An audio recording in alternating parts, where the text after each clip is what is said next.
Welcome, and thank you for attending Facilitating Communication in the Home and Community. This training is ideal for any family or caregiver interested in learning more about ways that they can help learners in their lives increase functional communication skills.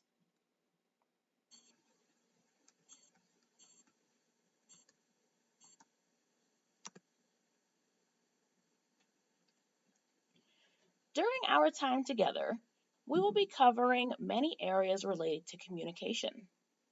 We will discuss why we address and teach communication. We will review some challenges that affect communication. We will identify steps and strategies that can be used to teach it. Different modes of communication will be discussed. And finally, ways that you can encourage and practice communication in your everyday lives will be reviewed. So, why do we address communication with our learners? Communication makes it possible for a person to get their wants and needs met in a more appropriate way. Many of our students engage in challenging behaviors because they do not have a different way to communicate what they are thinking or feeling.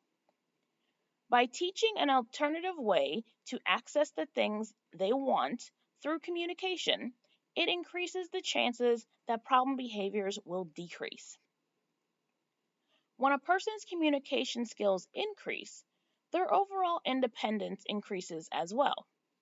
Communication opens the door to being able to independently take part in community activities such as grocery shopping, participating in sports or group activities, and socializing with same age peers.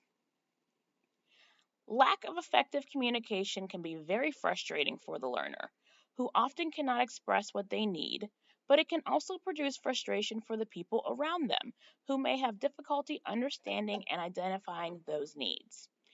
When communication increases, not only is the quality of life of the learner improved, but so is the quality of life of the people around the learner.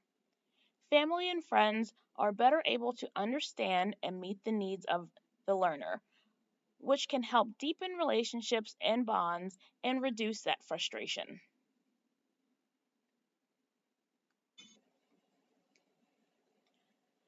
There are many challenges that can make communication difficult for learners.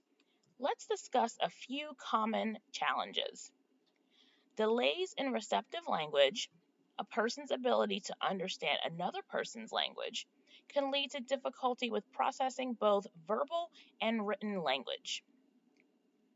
Delays in expressive language, a person's ability to output or produce language, are a common cause of difficulties with communication. An important part of expressive language is the intent behind the language that we use. If words are used but there's no intention to communicate behind those words, this language is not effective. An example of this can be seen with echolalia, the copying or repeating of words or phrases that are heard. Echolalia can be delayed, repeated minutes or even days after the words or phrases are initially heard, or immediate, repeated back right after they are heard. When a learner displays echolalia, they are often not attempting to communicate or convey something to another person. Therefore, there is not communicative intent behind their language. Language with no intent to communicate with another cannot get one's needs and wants met. For those learners who are more vocal, the pragmatics or social aspects of language can be a challenge to maximizing effective communication. A learner with a deficit in maintaining conversational skills will find it difficult to hold a conversation with another person. The inability to approach another person and initiate a conversation can also hinder communicating and socializing with the people around you. Taking turns and not dominating the conversation can also be a challenge for some learners. They may not realize that conversational language is two ways, and that by not allowing another person to comment or speak, their communication is less effective. It can also be seen as off putting by the listener. The inability to talk about various topics and subjects is also a challenge that often gets overlooked. If a learner has very limited interest and only enjoys conversing about one or two things, others may find it difficult to communicate with that learner.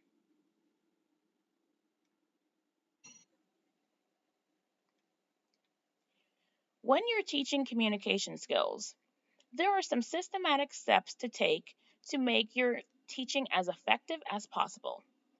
Assessing your child's current level of communication and their skill set is the first place to start. Looking at what your child can currently do and what skills are already in their communication repertoire will help you figure out where your child's communication strengths and areas of need lie. The next step is to identify the mode of communication that your child will use to express themselves. Not all communication is through vocal language, so taking time to think about your child's strengths and which mode of communication matches their skills best will maximize the effectiveness of your teaching. You will need to take time to think about what exactly you want them to communicate and identify specific targets for teaching. Addressing communication can be daunting, not only for the teacher, but for the learner as well. Identifying specific targets or items for teaching help to make the teaching process more productive and streamlined. Trying to teach too many things at once in an unsystematic way can lead to learner frustration and teacher fatigue. Slowing down the process and finding a handful of targets to focus on at a time can reduce this. Once the selected targets are learned and the student can successfully communicate them, new targets can be selected. The next step in the teaching process is to create as many opportunities for communication as possible. It takes lots of practice and repetition to acquire a new skill. This is also applicable to increasing communication skills. Opportunities should be added across people and across settings so that learners can demonstrate the same communication targets with different people and in different places. For example, opportunities for communication should be provided across as many members of the family as possible so that the child learns to communicate with more than one person. Opportunities should be created in as many places as possible so learners don't only learn to communicate targets at school or at home, but across both environments. So they can learn to communicate at home, at school, on the playground, in the grocery store, and any other place that you and your family frequent.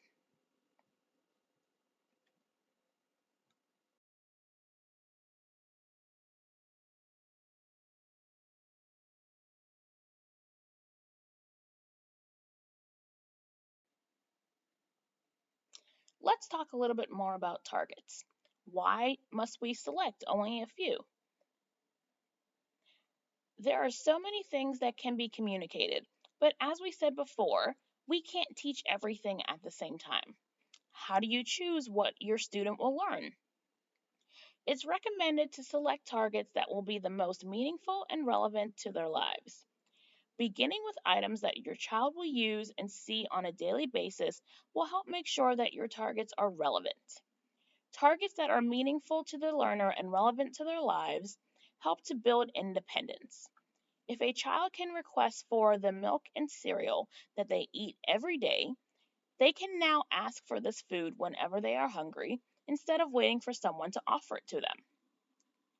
Teaching targets that are irrelevant to a learner's everyday lives may not increase functional language. An example of this can be seen in a situation where an instructor selects the language target of buffalo for the learner. If the learner lives in a city and is unlikely to see a buffalo in their everyday lives, how relevant and functional is this target to them?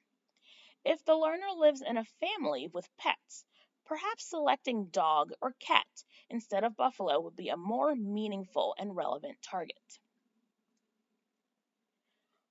We want to reinforce the use of communication targets.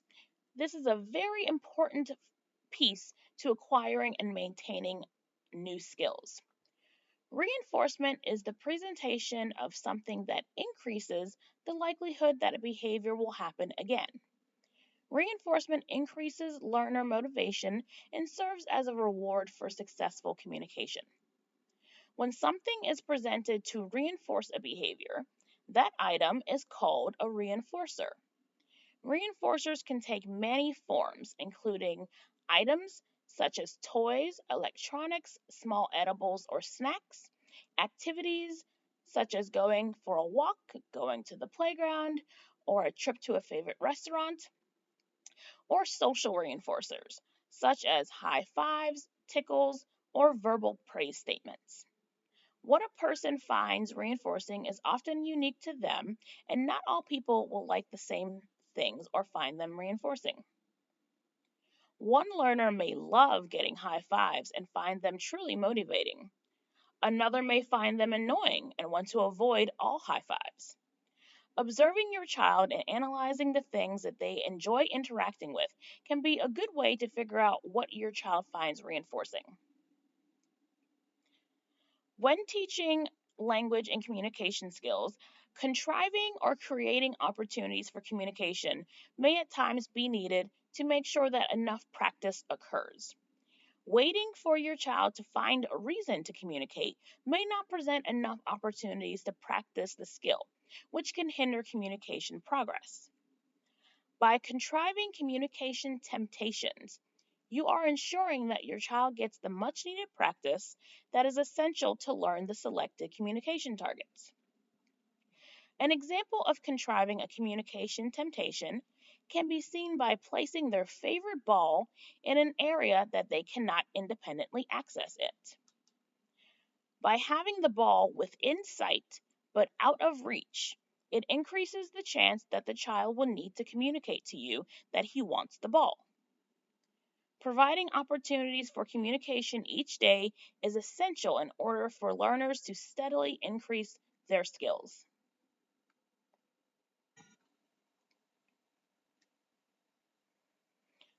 Effective communication can take many forms, not just through spoken language. Let's review some of the ways that people communicate with each other and highlight some of the potential advantages and disadvantages of each mode. Pointing to or the exchange of pictures can be a very effective mode of communication. A system of pictures can be used that allows an individual to find a picture of something they want or need or information they need to convey, hand that picture to another person who can then respond or provide the desired item to the recipient. An advantage of using pictures is that symbols are typically easy to understand and provide little room for confusion. A picture of a glass of water can usually be interpreted by people from many countries and by people who speak various languages. A potential disadvantage of using pictures is that pictures may not always be readily available for all things that a person may need to communicate. Also, carrying pictures everywhere that you go can be cumbersome to some people. Using gestures to produce language is another mode of communication. Sign language is an example of using gestures for communication. For many children, producing standard sign language hand gestures is difficult due to dexterity challenges, so the approximation of signs is often accepted as communication attempts. An advantage of using gestures for communication is that you don't have to carry any external equipment. All a person needs is their own body. A disadvantage is that not all learners can produce accurate gestures or signs that can be understood by others. If a child is able to communicate with familiar people using gestures or approximations of gestures, but unfamiliar adults or peers cannot understand them, then their communication is less effective. Communication using an augmentative and alternative communication device, or AAC device, is another effective way for a learner to produce language. Some common examples of AAC devices include a GoTalk, a TechTalk, a Dynavox, or an iPad with specialized communication programs installed. An advantage of using an AAC device is that they produce clear vocal responses that are easy to understand by the communication recipient. Another specific advantage of an iPad as an AAC is that iPads can be found in many homes and are often taken along when families are out in the community. So it is more likely to be present for communication purposes if the learner is away from home. Some potential disadvantages of AAC devices are that they can be challenging to navigate for some learners, and it may take time for some children to learn where the pictures for desired items are located. Another is that these devices need to be carried with the learner wherever they go, which can become a challenge for some learners. Vocal language is another mode of communication. This can include speaking in full sentences, one or two word utterances, or communicating through sound or vocal approximations. An advantage of vocal communication is that it does not require any external materials. A potential disadvantage is that if a learner is currently communicating with vocal approximations and is not quite ready to use full sentences and multi word utterances, their vocal language could be unintelligible to unfamiliar listeners.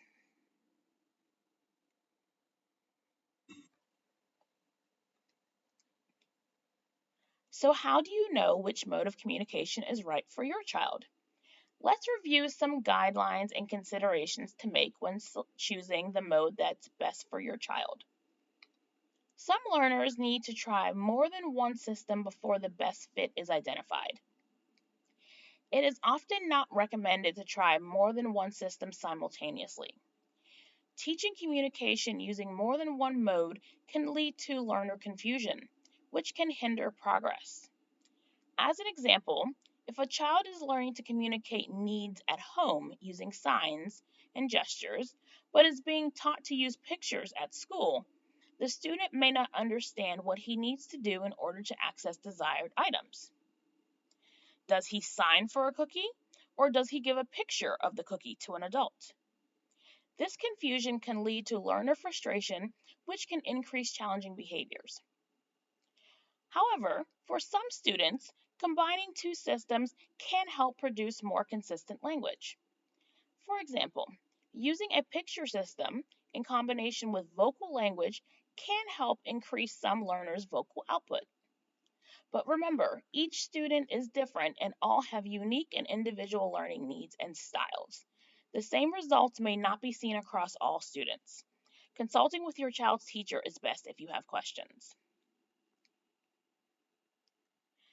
It is recommended to stay with a system long enough to give it a fair try. This period could be several weeks or several months, depending on the learner. Deeming a mode of communication ineffective after a couple of days is often an insufficient amount of time. It takes multiple exposures and opportunities to learn a new skill. Learners will need time to understand and fully comprehend the new expectations of a new communication system. Some considerations you will want to think about are the ease of use of each mode of communication and their practicality. Reflect back on the advantages and disadvantages we talked about for each mode. One system may stand out to you as having more pros than cons. One may seem to fit into your family lifestyle or your child's skill set better than others. As mentioned before, it's also important to think about your child's strengths and skills when making your selection. For example, if a learner has strengths in scanning and being able to identify and find things from a large array, perhaps a picture system would be a good choice for that learner. As another example, if a learner has poor fine motor skills and has difficulty imitating the actions of others, learning to communicate through gestures or signs may be challenging, as signs are learned through imitation. All of these factors should be taken into consideration when choosing a system for your learner. It is also okay to revisit a system that may not have been successful in the past. As an example, if a system was introduced to a learner at a time when they were not developmentally ready for it or did not possess the prerequisite skills needed to successfully use that system, communication might not have been successful. However, if it is attempted at a later date when the prerequisite skills have been taught or strengthened, a different result may be observed the second time.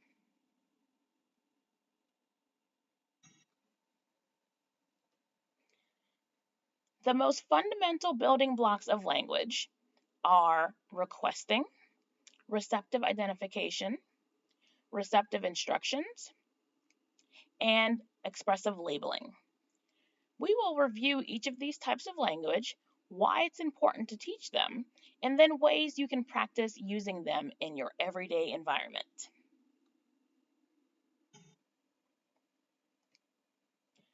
Requesting is the type of language used to gain or get access to something. It allows a person to communicate their wants and needs. Requesting can include asking for items, activities, people, information, and even for things to stop or go away. Some common examples of requesting are asking for a piece of candy, inquiring about the time, asking for a blanket when you're cold, or asking to be left alone when you're upset. Requesting is a critical skill to teach because it allows a person to get their basic needs met, which is essential for survival. The ability to communicate wants and needs without relying on another person to anticipate them increases a person's overall independence.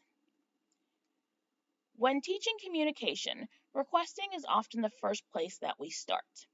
Unlike other types of language, requesting does not require external reinforcement or motivation. Getting access to the item or information that's being requested is what motivates the person.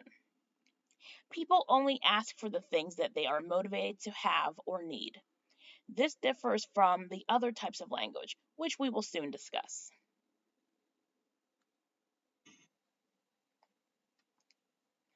Let's take a look at ways we can practice requesting in the home and community. Most people have a favorite food or drink. Chances are your child does as well. Providing opportunities for your child to request that food or drink using their selected mode of communication can be great practice. Instead of simply handing the item to them, withholding it and teaching your child how to ask for it using their communication style can be incorporated into your daily routine. The same can be said for their favorite toy or their favorite activity.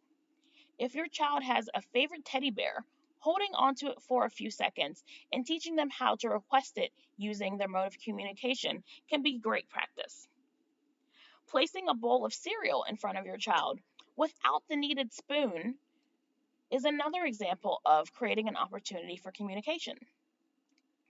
Creating opportunities to ask for help or assistance is another way you can increase requesting. Many children enjoy playing with iPads or iPhones or with their parents' devices. Providing the device while it is in the locked state can be a way for your child to practice asking for help with opening it. There are many ways you can set up opportunities for requesting while out in the community. When you're out, perhaps driving by your child's favorite place or restaurant can be incorporated into your day.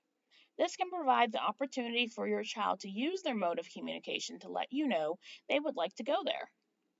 When you are selecting items in the restaurant, instead of ordering what you know your child will like, this could be an opportunity for your child to use their communication skills to tell you or the server what they would like to eat. If your learner is in the grocery store with you, allowing them to tell you what snack they would like is a great way to add a communication opportunity. Creating opportunities to request for actions can also be practiced in a place like the playground. For instance, instead of automatically helping them into the swing and then pushing, view these as opportunities for your child to communicate the need to be pushed.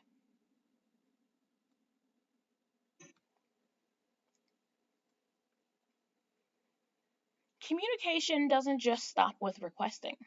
Receptive language, a person's ability to understand and process language that is said to them and around them, is also critical to effective communication.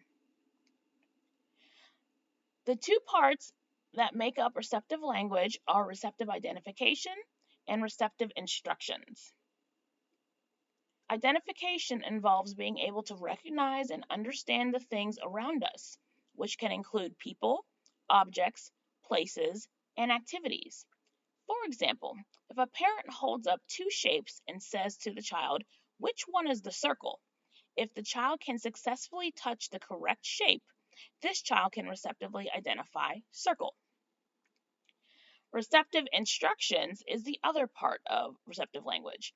This is essentially a person's ability to hear and follow directions that are said to them.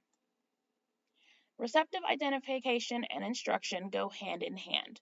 If a person cannot receptively identify the things in their environment, they are not likely to be able to follow directions that pertain to those items. As an example, if a child is given the instruction to put their backpack in the closet, it is unlikely that she will be able to successfully complete the direction if she cannot identify a backpack or a closet. As we increase a learner's receptive identification repertoire, we are also increasing the ability of that learner to follow directions that contain those items. Addressing receptive language is important for communication because it increases the learner's vocabulary as well as their understanding and awareness of the world around them. Every day, we as adults are inundated with language that we have to process and act upon. The same is true for your child. Addressing and teaching receptive language helps children become more efficient at processing this information.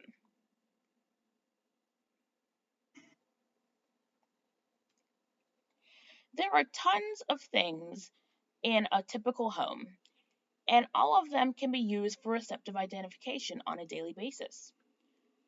Simply saying, "Where is the couch?" or "Find the sink" can help your child to build their vocabulary of common household items.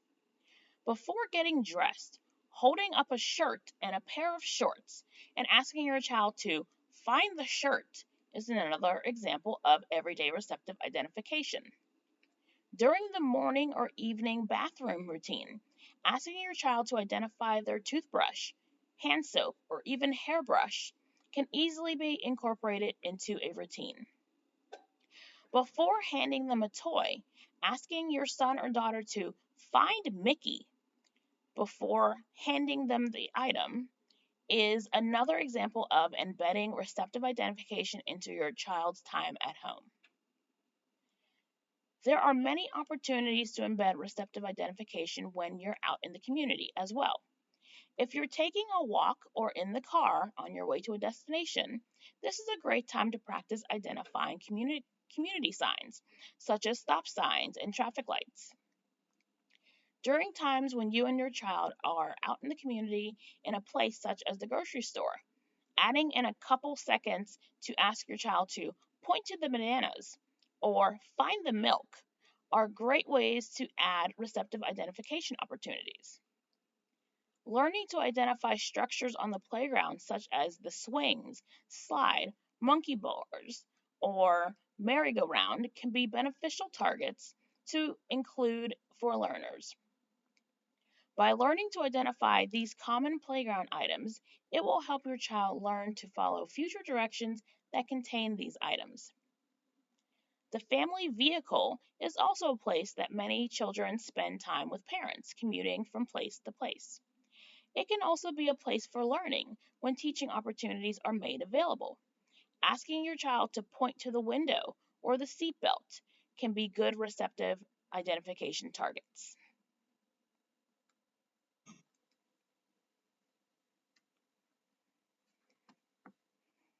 In the home, asking your child to hang up their coat or put their cup in the sink or dishwasher are great ways to practice receptive instructions. Clean up your toys is a common receptive instruction that is often given in the home.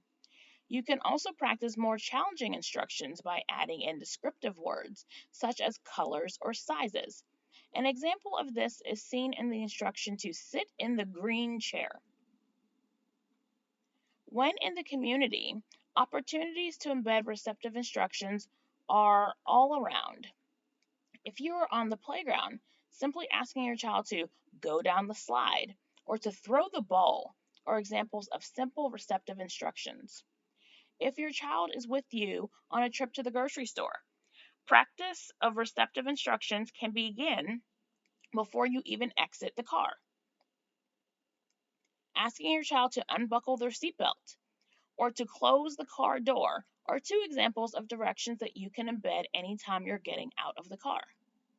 When in the store, instead of getting the shopping cart out of habit, view this as an opportunity to ask your child to complete this task. For more advanced learners, instructions can contain multiple steps. An example of this could look like asking your child to pick out 4 bananas and 2 apples. It is a good idea to focus your receptive instructions on things that your child is likely to be able to receptively identify.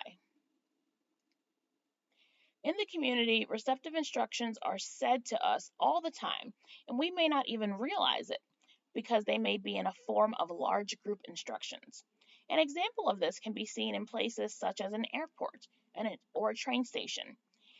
If the instruction of go to gate 7 is given, this is an everyday example of a large group receptive instruction.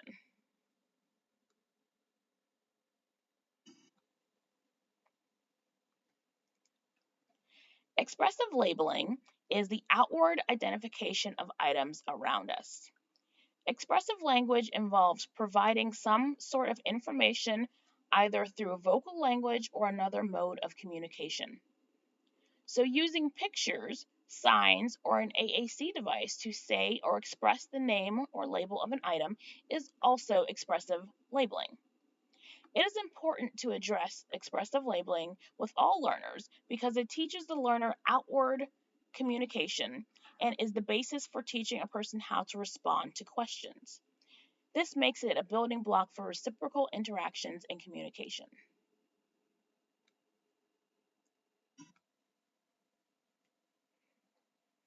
Opportunities to practice expressive labels can easily be added into your daily routine at home.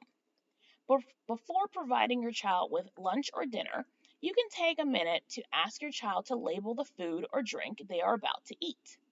Holding their favorite toy before giving it to them and asking, "What's this?"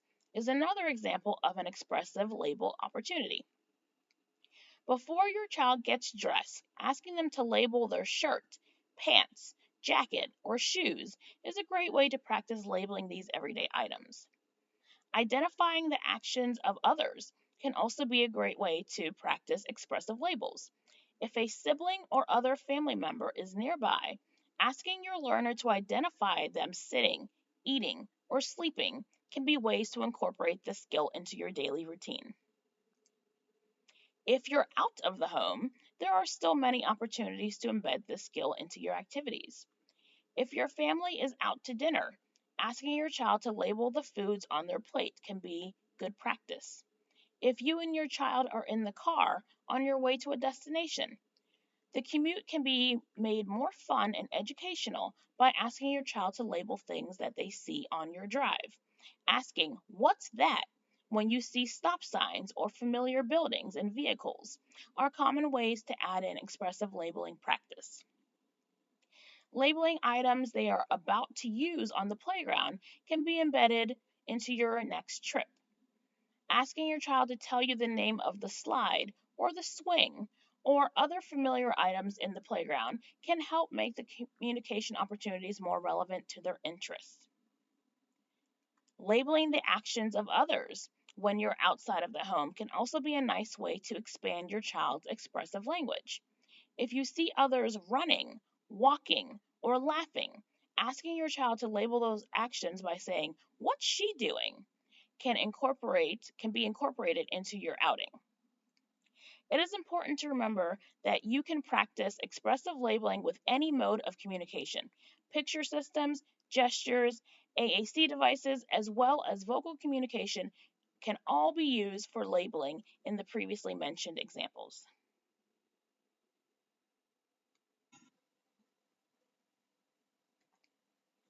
Let's review some highlights from the information covered today. Place an emphasis on requesting when you begin addressing communication skills. This will help the learner begin getting wants and needs met more quickly and independently. Select language targets that are functional and relevant to the learner. Begin by teaching words and items that the learner will encounter in everyday life and in places that the child goes on a regular basis. Provide repeated opportunities to learn and practice the selected communication targets. Creating communication temptations are encouraged and will help to add extra practice. This will help the learner acquire the communication skill faster. And finally, generalize the language targets across materials, settings, and people. When teaching your child to recognize and identify items, make sure that they are exposed to multiple examples of that item. This is highlighted by the example that red and green apples are still apples, even though they're different colors. Likewise, learners need to generalize that long and short sleeve shirts are both shirts. Providing opportunities to practice communication skills across all family members and in different settings helps your learner to communicate and continue to demonstrate their language skills in a variety of settings and situations. Thank you for taking the time to attend this session about communication. I hope you are concluding with strategies, ideas, and targets to begin teaching your learner. Good luck and happy teaching.